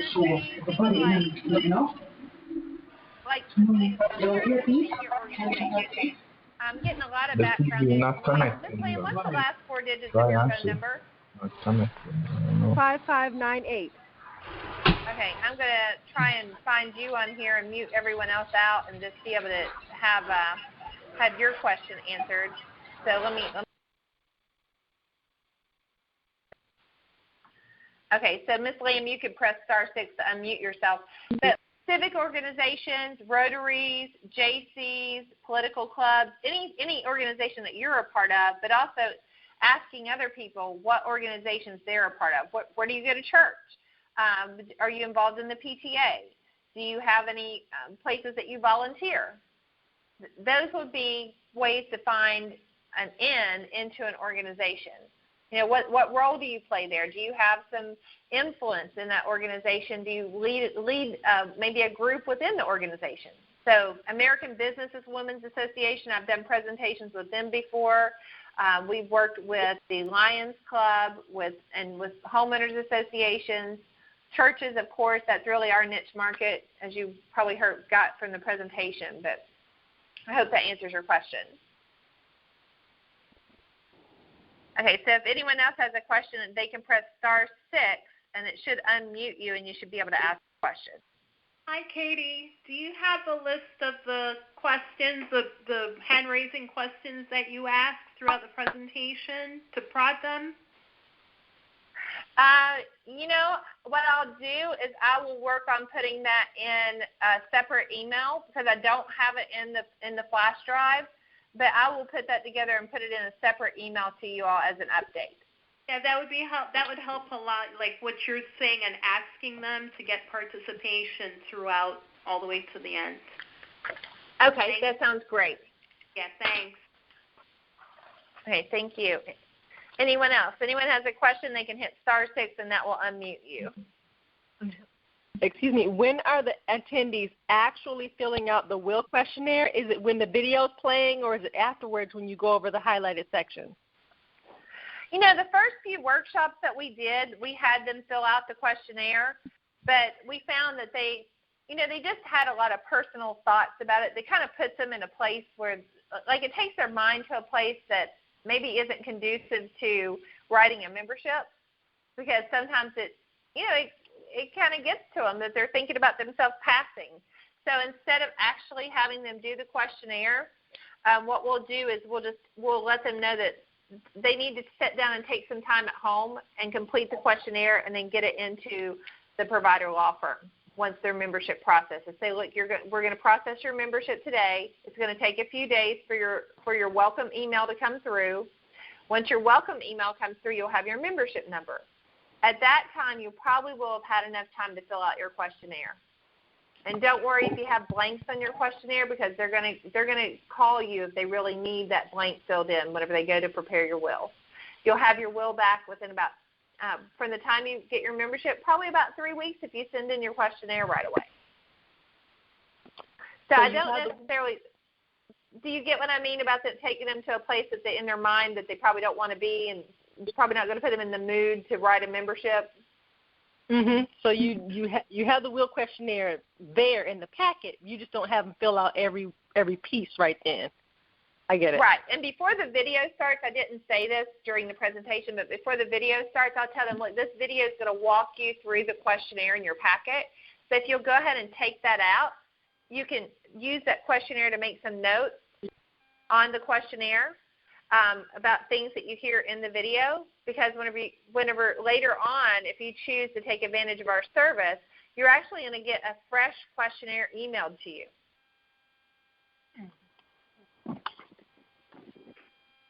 Can you also talk about, like, the follow-up for the folks who don't sign up, and then just after that event, like, what are you helping them with to get on board, or how are you keeping in touch with them? I'll use sending out an email, and I'll usually use something like, some of you have like CRMs and stuff that you put information into. So I'll take that whole list of email addresses that I get from that organization, and I'll use something like MailChimp. That's what I use because it's free, or Constant Contact, and I'll just put them in a list in that program, and that way whenever I think about it, to be honest, whenever I have a minute, I'll drop them an email, and it'll go out to all of them, and it'll be personalized. And it'll just, first I'd send an email immediately after the workshop to everybody who attended. I'll let them know, thank you for coming. Should you have any questions or decide that you'd like to take advantage of the membership at any time, please lock my phone number in your phone, those types of things. But then I'll just follow up with an email maybe every month or two and just say, I was thinking about you, or happy holidays, happy Thanksgiving. Just wanted to check on you and see how your life events have been. Is there anything changed in your life that might make it a good time for you to get the membership? So do you plan like a schedule with the pastor to come back, say, every month or every quarter or anything like that? I usually plant the seed that I'd like to come back and do an identity theft workshop in 6 months or so. Or if I could come back and usually they'll say you can come back anytime and visit. And if you go back and visit, of course, you're going to have people that are that are going to remember you and want to talk to you and so on. But we've all got our home churches and our home organizations that we go to, so it's kind of hard to go and visit too often. But I'll usually just try and schedule an identity theft workshop, and I just let them know, hey, let's go ahead and get on the calendar for a year from now to come back and go over this information again, because I know your organization is growing and you're going to have new members that need to hear this information. Great. So it's really just staying in touch and finding out, hey, what kind of series do you have coming up at the church? Do you have anything coming up to where we might be able to fit in a workshop that would benefit the congregation? That type of thing. So can you just share, if we have time, what kind of feedback you've gotten from the pastors and the staff since you've done so many of these? I would say that it's always been good. I'm not sure exactly what you're looking for, but they like the presentation. They appreciate the fact that we're delivering that message to their congregation. They always thank us immediately after and saying, hey, you just delivered a message that it's just difficult for us to deliver ourselves, but we get it. We totally understand that that's how other churches they grow. That's one of the reasons that they grow, is because there are gifts. And it's a big help that they have a resource now that they can tap into. So those are the messages that we get from, immediately after the presentation. Whenever I was at the pastor's event on Thursday, I saw a couple of the pastors where we had done events with them. And so, like I said before, we're like family now. Like, they are like so happy to see us, hug our neck, tell us to come out and visit. We'll set up another workshop. So it's really good. As a matter of fact, 2 of them I'm going to follow up with to get another workshop, because it's been a couple of years since we've been in there. Mm-hmm. And no one's told you no, that you can't do it, or giving you an excuse for not doing it. The workshop? Yeah. Sure they have. Yeah, I'm sorry. I get tickled because everybody gets no's. But absolutely, it would be like, sometimes they just don't get it. Out of all those pastors that we talked to the other day, on Thursday at that pastor's luncheon, there were like some, whenever I was talking to them, you could just tell by the look on their face, it's like they don't get it. They think it's a scam or something, but it's like, what did I say in the beginning? It's mathematical, not magical. So it's a numbers game, just like every other thing that we do. So expect some no's, absolutely. Katie, how do you handle the pushback that you might receive from the time allotment to do this workshop? I try to I give them suggestions. And, that's the reason that I put in the PowerPoint, that you want to make sure that you're being creative and you're giving them ideas of when they could do the workshop, because they're thinking they have to take time out of everything that they've done, and what they really need to do is fit it in what they're already doing. So offering ideas. It could be a part of your financial responsibility series. Make sure they know how the church is going to benefit. Tell them that you'll do it on whatever day is good for them. I can come out on a Wednesday night. We don't have to, maybe they're saying, I've got my sermons planned out for the next 6 months. That's great. Can I get on your calendar after that, at the end of your series of, sermons that you've already got planned out? Would it be, if it's a large organization, just say to them, would it be better if I went in to the individual departments and set up a time to come out and speak to them? We've done a lot of senior ladies' luncheons, and not even us buying the lunch. They have luncheons all the time. They just want a speaker to come in. I have a different question. I'm in Charleston, South Carolina, a big military town, and my parents are retired military, and they said that the military will do their wills for free. How do you compete against that? The military absolutely will do their will for free, and I would do an identity theft workshop with them. Okay. Okay. Move on. because Thank you'll get a chance to do the legal presentation, but I would move on to an identity theft workshop. Okay, perfect. And then there's busy people that don't get to the military, to their facilities to get them done, and they don't have the support system that we have either. It's true. But whenever someone's in the military, they're in the military. It's kind of like my background is I came from Mary Kay, and whenever someone says to me, "Oh, I've got a Mary Kay lady for you to talk to," and about the opportunity, and I'll say to them, "Well, I just need to know one thing: do they love what they're doing?" And if they say yes, they love what they're doing, I'll say, let's talk to their husband. Let's not talk to them. Let them love what they're doing. Let them see their husband love this, and then let them come on board. Right. That makes sense. So whenever you're in, so they're probably going to love the fact that they get that done for free. Okay. Don't beat it up. Okay. Got it. Thank you. Yeah. Hi. About how many team members do you need per group? If you have, say, a group of 25 people, about how many team members would you need to help you with the presentation? You're going to need someone to do the speaking. And a lot of times, I've mentioned Robert Dunbar, a lot of times we'll do the presentation together. So if you've got a good mix of two people that can actually present together and bounce off of each other, I guess that's kind of a unique situation. But if you've got a mix of two people who can kind of break that up a little bit and bounce off each other, then that's great. But you need a speaker. You need someone who can greet and hand out folders and ink pens. And you need probably no less than 4 people. We usually go with a team of 5 people. Okay. And it's really no matter what size the group is. Now, if it's going to be a smaller group, we might not need to take as many skilled associates with us, because we could take somebody who's on our team that's just learning and just tell them, look, this is an opportunity for you to come and learn. Not necessarily, there may not be any memberships there for you, but if you want to come out and learn, because it's a small group, we could use a little help. In a case like that where you're teaching your own associates, then you might be able to just take, in a smaller group, take a few people you want to train. But if you have a little bit larger than that, you need 5 people. I don't know of any group we've ever done where we didn't need where we needed less than 5 people, because you got to cover a whole audience with applications. Okay, thank you. Are you bringing ink pens as well? Yes, I like to bring everything I need.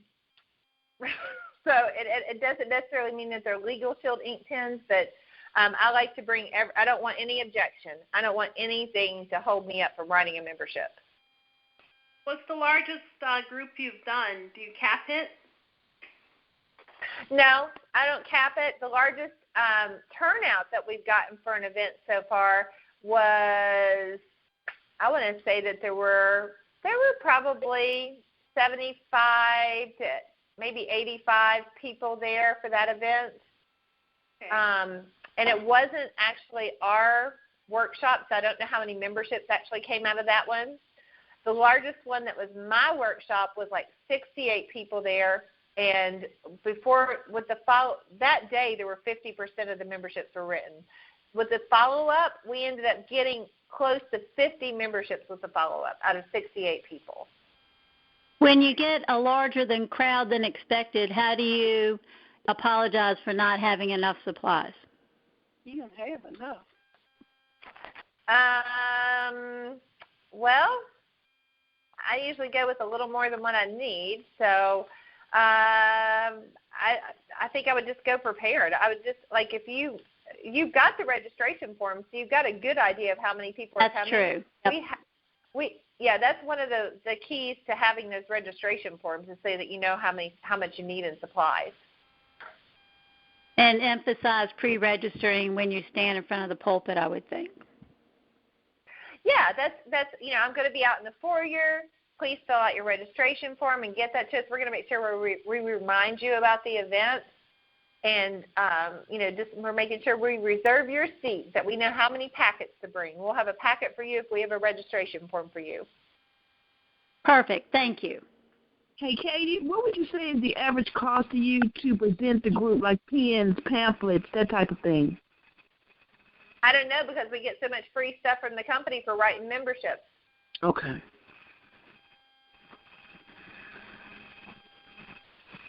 And Katie, with the non-churches, you're dealing with the board. to get approval to come in, right? I wish I could speak to that a little bit more, but I guess I haven't done so much outside of the churches. I really have done more with the churches than anything else. I haven't had to deal with a board yet, though. Okay. I'm trying to think of it. Have I had to deal with a board? I might have. If I have, it's been one time, so I don't remember. It's just honest. And any kind of objections during the Q&A, since usually we're told not to do Q&A during an enrollment? Yeah.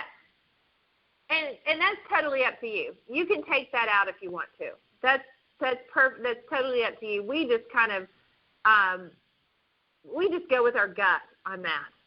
And I wish that gut was something you could teach, and it's not. But if you're uncomfortable with doing the Q&A, then I would. Usually, I'll tell you what ends up happening during the Q&A during the will workshop. We usually don't get objections, but I'm not saying that you won't. But what we get is stories.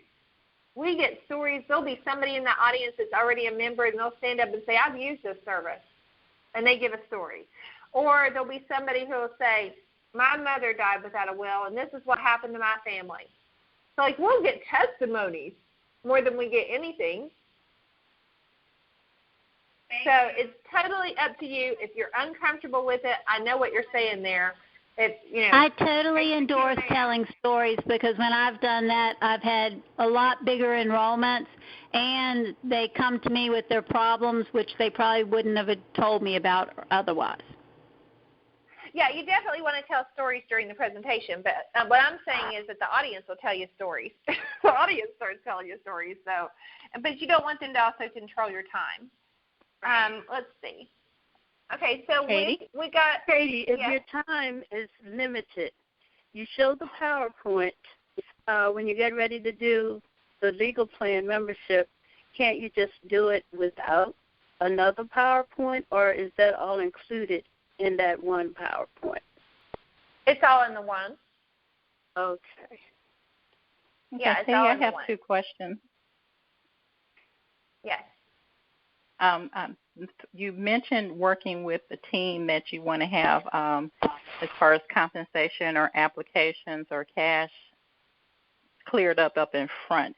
Do you have a letter or a sample of what you would include in such an agreement? I do not, but I tell you what I would use.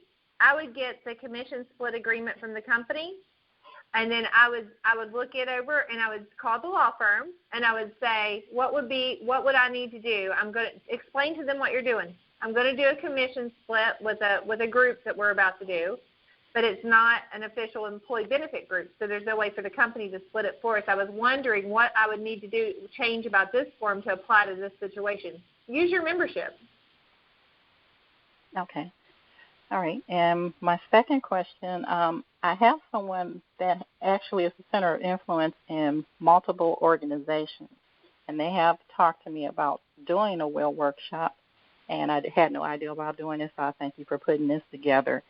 Do you recommend having it like in a restaurant or other location? That's what they're looking to do, and I'm not sure if that would be a good venue for that.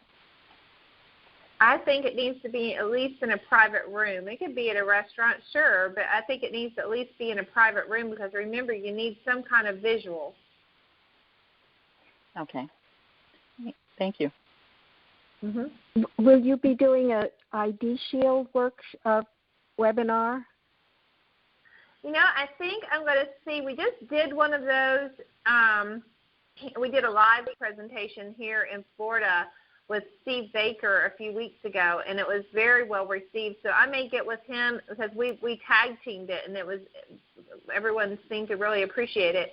So that's something that we may consider in the future, and we'll definitely, you're on my email list.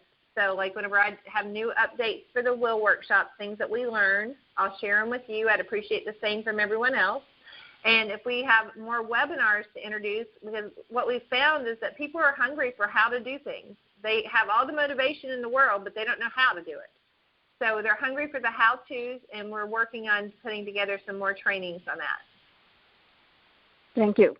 And Katie, I mean, even folks coming and actually going through it and experiencing it, if that opportunity exists, that's helpful, even if it's not getting apt, but being trained for the whole experience, because that makes a huge difference. Just an idea. And the key to that is you're absolutely 100% right. That voice is familiar. Is that Deborah Otten? No, it's the tall black girl with the short hair who kept bugging you. Oh, hey. That's funny. I liked your birthday video. Anyways, the key is that you communicate, because there's nothing more disappointing or more damaging than for you to take people with you to a workshop that they have an expectation that they're going to get 50% of the membership, 10% of the membership, one membership, no membership. If they know the expectation and they've agreed to come under that expectation and then it's followed through on, that's a great relationship. But to let somebody come in and just continually wonder what they're getting and so on, it's bad. It's bad, because if they, like, let's just say that you say, look, if you'll come out and help me, I'm going to give you a membership for helping me. It'll be training for you as well. Would that be sufficient for you? And be generous. I mean, I say a membership, but, you know, if it's somebody who's really inexperienced and you've got a lot of memberships that come in, what would that do for them to get a couple of memberships? But just set the expectation. You could set the bar maybe a little low, and if the workshop goes really well, give a little more. But whenever someone's watching you pull in 30 apps and they're wondering what they're going to get, and you deliver that information afterwards, I made that mistake. I delivered the information after the fact. On my very first workshop. That is so damaging to people, to not deliver, to not set the expectation in advance. If they know what they're walking into in advance and they're still willing to be there for it, great.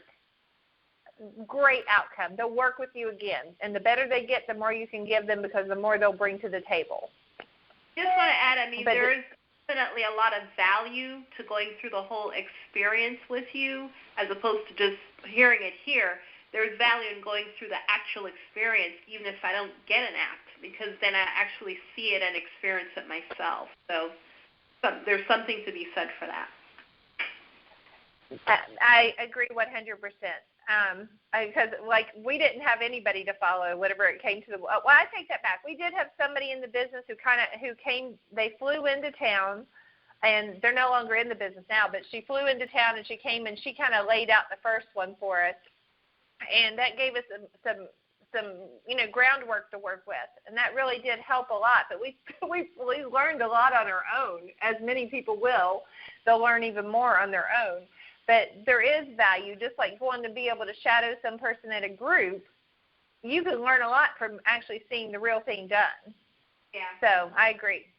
My last two I was introduced to this business years ago, and I talked to one of my clients, and they said, oh, that's that company that they get their wills done and then all the employees drop it.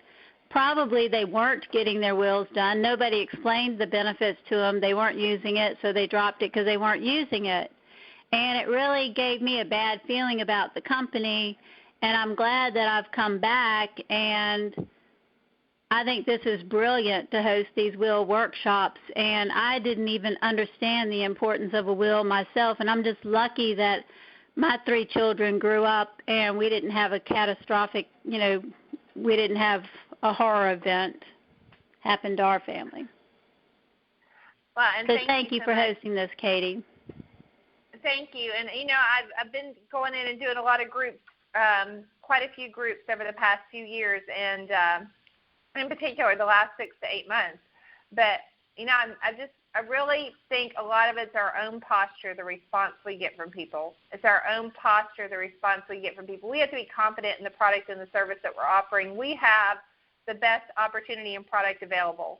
So let's just all be confident. You'll get a much different response, and just, keep and your that's so true, and that's what I put in my presentation, that knowledge is power, and I had no knowledge, and I was dumb.